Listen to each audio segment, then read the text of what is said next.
Guys, welcome back to another video, and in this video we're going to be continuing on with our macOS development with AppKit tutorial series, and in this particular tutorial we are going to be taking a look at how we can create an NSComboBox in AppKit.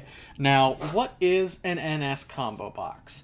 Well, an NSComboBox is it's essentially a combination between a text field and a drop-down list. In fact, NSComboBox is a subclass of NSTextField.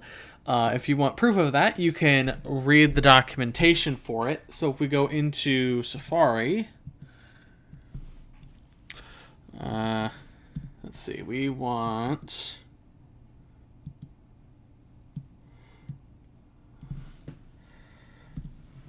we want NSComboBox Apple developer documentation, like that.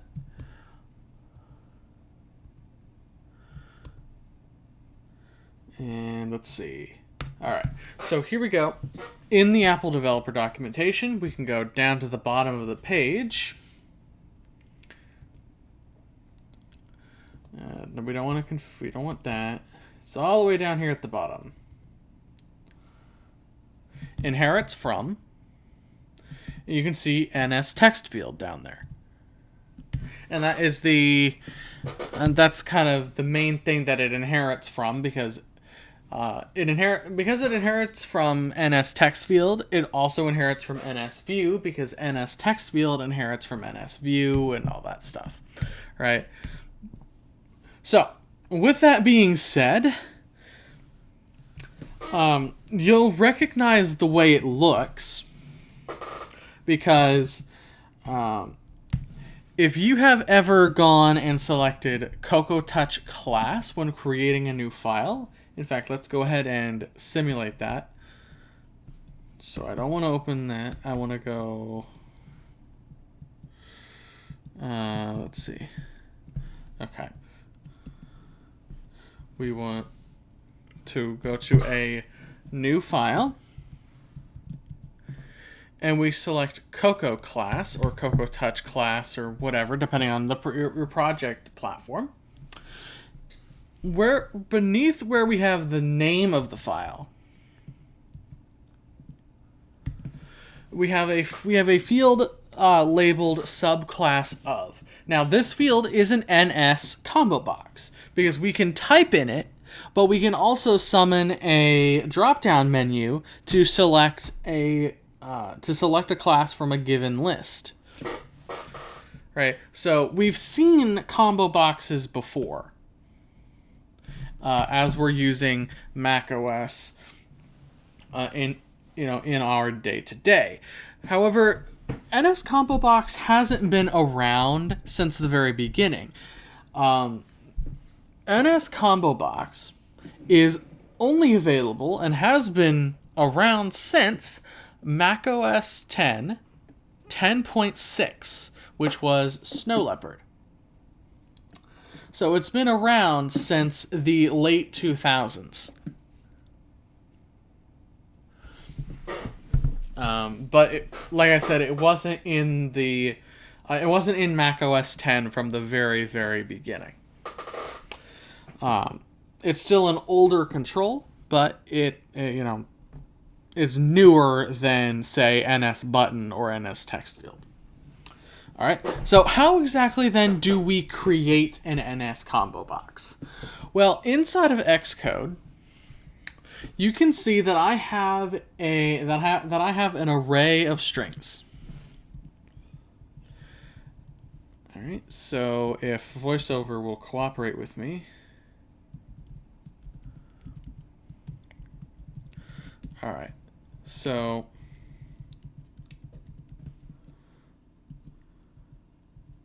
okay, there we go.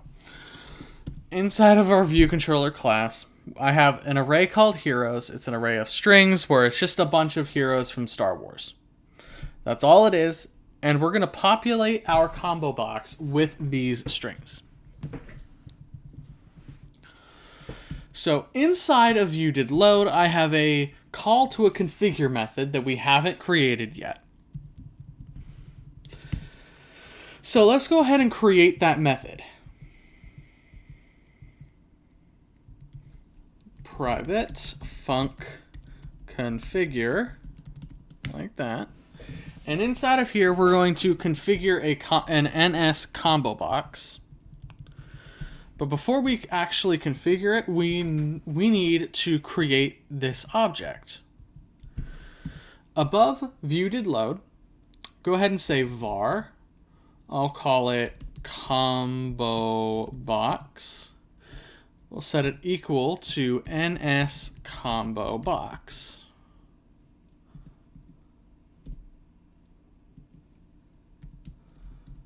Like that. And so now we have an NSComboBox object to work with. The next thing is we need to actually fill this combo box with content. So inside of configure, we can say heroes dot for each hero in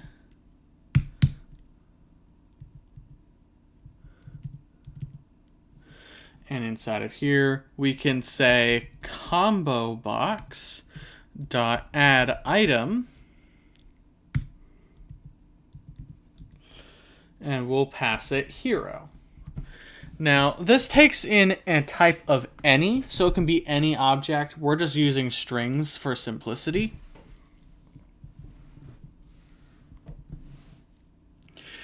And now that we've populated our NSComboBox, we need to enable programmatic constraints, add it as a subview, and actually constrain it.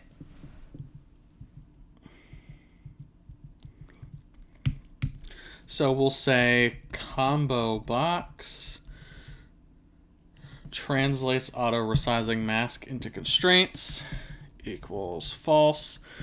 We've configured constraints enough that I expect you to know it by now. So we're gonna blaze through that particular part.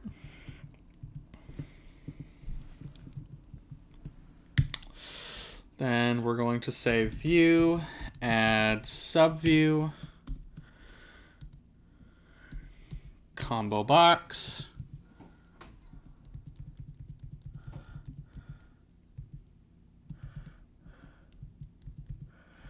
all right. Now we'll say ns layout constraint dot activate,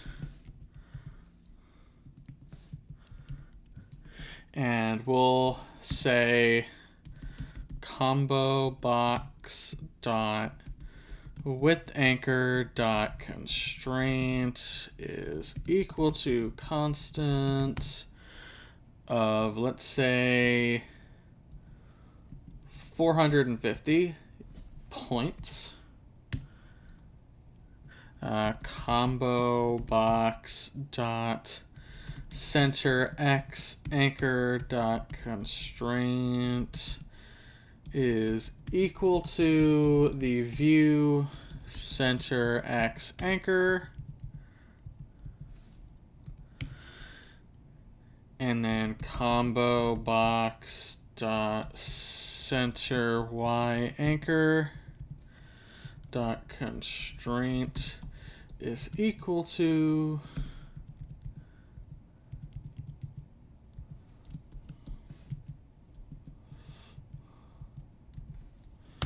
view dot center y anchor, like that. All right. And so with that, we should be good to go. If we save this and we run it inside of our window with our combo box, we can do the up and down arrow or summon the drop down by hitting the little arrow button. You can see we have Obi-Wan, Yoda, Han Solo, all these people. Right? So we have a bunch of entries in this combo box that it is showing us. And that is the most simple way of creating an NSComboBox. However, there is another way of doing it, and this is a very common way of doing it. Especially if you're coming from iOS, this sort of approach will look familiar to you. If you use, for example, NS, or rather UI table view in UIKit. So what we're going to be using is the delegates and protocols communication pattern. You can think of it kind of as an intern boss analogy, where the boss is the view. The view calls the delegate or data source methods.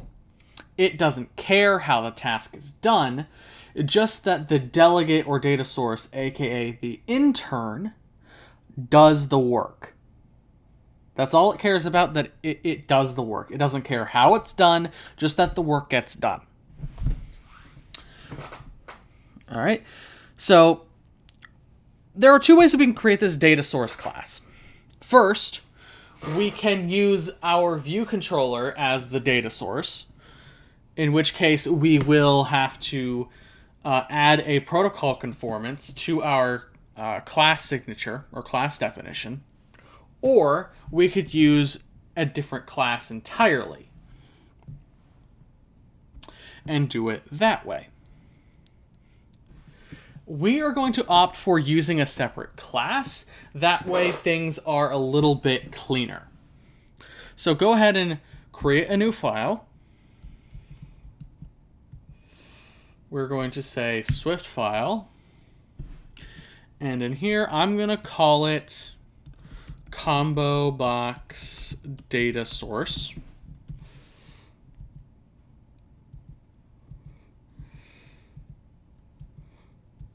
All right. I'm going to create the file.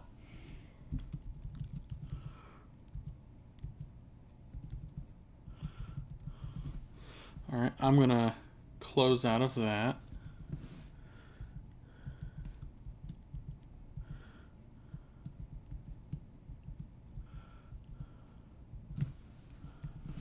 All right. So I'm going to... All right, ComboBox data source. There we go. Now, the first thing we're going to do is change import foundation to import Cocoa.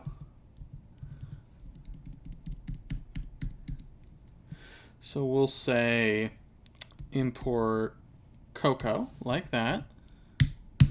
Now we need to create a class. So class, we're going to call this ComboBox data source. And we'll make it conform. We'll make this class conform to NSComboBox data source, but we also need to inherit from NSObject. Now, the reason why we need to import NS, or rather, why we need to inherit from NSObject, is because our class, our data source, needs to be able to communicate back and forth to Objective-C and Cocoa. So NSObject is required here. Otherwise, you will get an error. So inherit from NSObject, comma, and then conform to NSComboBox data source.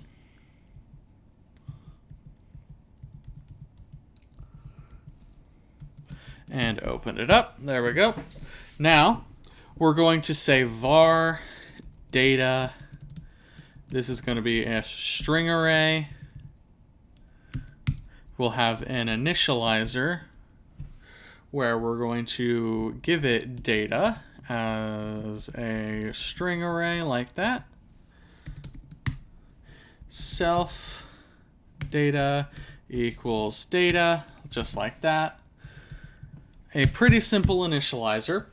Now we need to actually provide implementations for two different data source methods. First is a number of items, so the data source knows how many items are in the data source itself. So we'll say number of items, and we can say return data.count. So now our data source knows how many items are in our combo box. And then we can say object for value at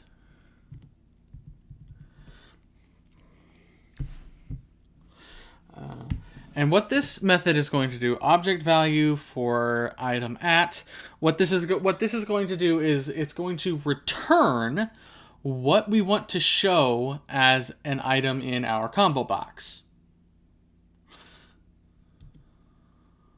So in our placeholder, we're going to say return data index, like that. So data, and then inside of square brackets, the index that we're being given, which is an integer. And we want to return that. This returns any, which again is any object, because when we insert items, or rather we add items to the combo box's internal list or array, that also is any. All right.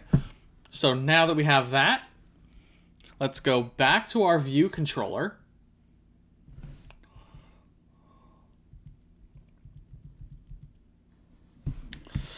And we need to set the data source object for our combo box, which means first creating our data source object.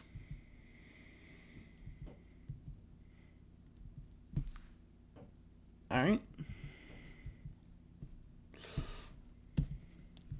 So above where we're enabling our auto layout constraints capabilities, we're going to say combo box dot data source is equal to data source. Now we haven't created data source yet, so we can say let data source is equal to combo box data source, which is going to take in some data, and that data is going to be heroes, like that. All right, let's go ahead and save this and run our code now. And now you can see our NSComboBox is filled like it was before. It's just now we're using an external class to load the data source instead of not having it at all. Now, one thing I should point out is that if you are dynamically adding items to a combo box, every time you do that, you should call reload data. So the data can be reloaded and repopulated into the combo box to reflect any updates. All right. Now there are some other things you can do with a NSComboBox. You can, for example, detect when the value changes and perform some code in that event. And to do that, you would have to use the NSComboBox delegate protocol. You'd have to conform to that and implement that particular method. I will leave that up to you to read the documentation and to implement that if you so choose. It's actually really easy, and being able to go out, read the documentation to implement that will help you kind of build your skill set in that regard. All right, so that pretty much does it for how we can create an NSComboBox in AppKit. Thank you all so very much for watching, and we'll see you in the next one.